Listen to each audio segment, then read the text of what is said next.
بسم اللہ الرحمن الرحیم۔ ہم فلسطین سے کیوں محبت کرتے ہیں؟ ہم فلسطین کے لیے کیوں لڑتے ہیں؟ ہم فلسطین سے اس لیے محبت کرتے ہیں کہ یہ فلسطین انبیاء علیہ السلام کا مسکن اور سرزمین رہی ہے۔ حضرت ابراہیم علیہ السلام نے فلسطین کی طرف ہجرت فرمائی۔ اللہ تبارک و تعالیٰ نے حضرت لوط علیہ السلام کو اس عذاب سے نجات دی جو ان کی قوم پر اسی جگہ نازل ہوا تھا۔ حضرت داؤد علیہ السلام نے اسی سرزمین پر سکونت رکھی اور یہیں اپنا ایک محراب بھی تعمیر فرمایا۔ حضرت سلیمان علیہ السلام اسی ملک میں بیٹھ کر ساری دنیا پر حکومت فرمایا کرتے تھے۔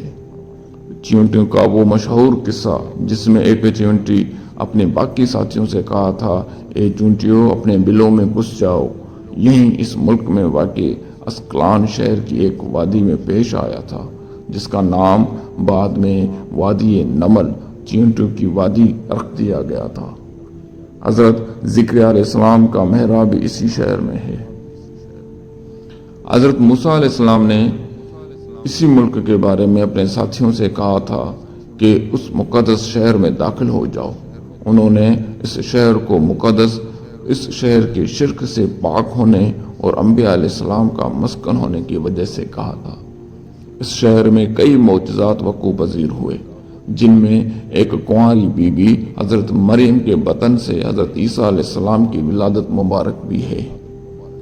حضرت عیسیٰ علیہ السلام کو جب ان کی قوم نے قتل کرنا چاہا تو اللہ تبارک و تعالیٰ نے انہیں اسی شہر سے آسمان پر اٹھا لیا تھا۔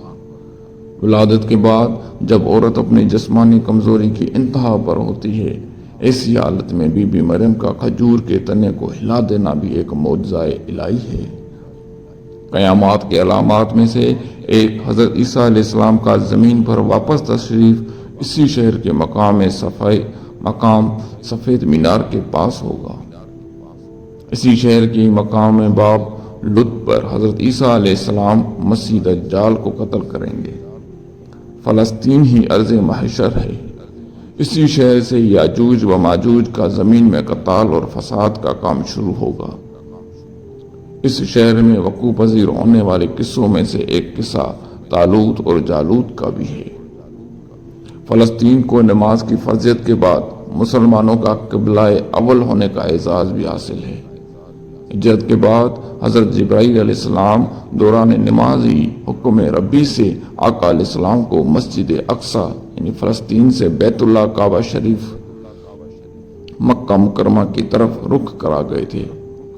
جس مسجد میں یہ واقعہ پیش آیا وہ مسجد آج بھی مسجد قبلتین کہلاتی ہے۔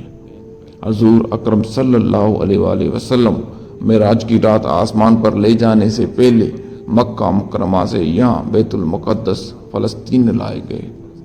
سرکار دو عالم صلی اللہ علیہ وسلم کی ابتدا میں انبیاء علیہ السلام نے یہاں نماز ادا فرمائی اور اسی طرح فلسطین ایک بار پھر سارے انبیاء کا مسکن بن گیا۔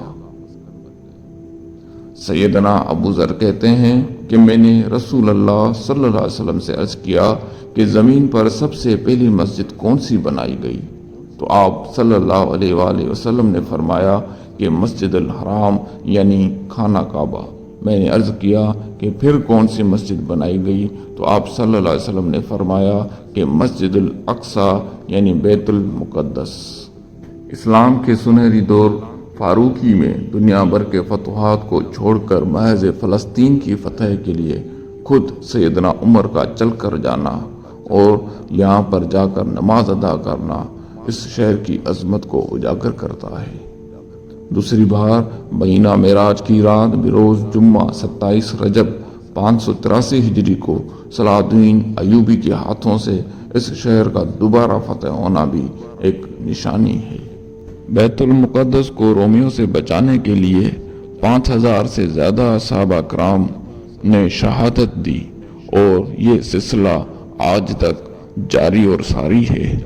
ہم مسلمان اپنی جان کی پرواہ کیے بغیر فلسطین کے لیے لڑتے ہیں کیونکہ وہ ایک انبیاء کا شہر ہے اور مسلمانوں کا پہلا قبلہ ہے، اور اس شہر میں مسجد اقصی ہے یعنی بیت المقدس، جو مسلمانوں کے لیے قبلہ اول کا درجہ رکھتا ہے۔ ایک ضروری معلومات، مسجد اقصی اور راک آف دا ڈوم میں فرق ہے۔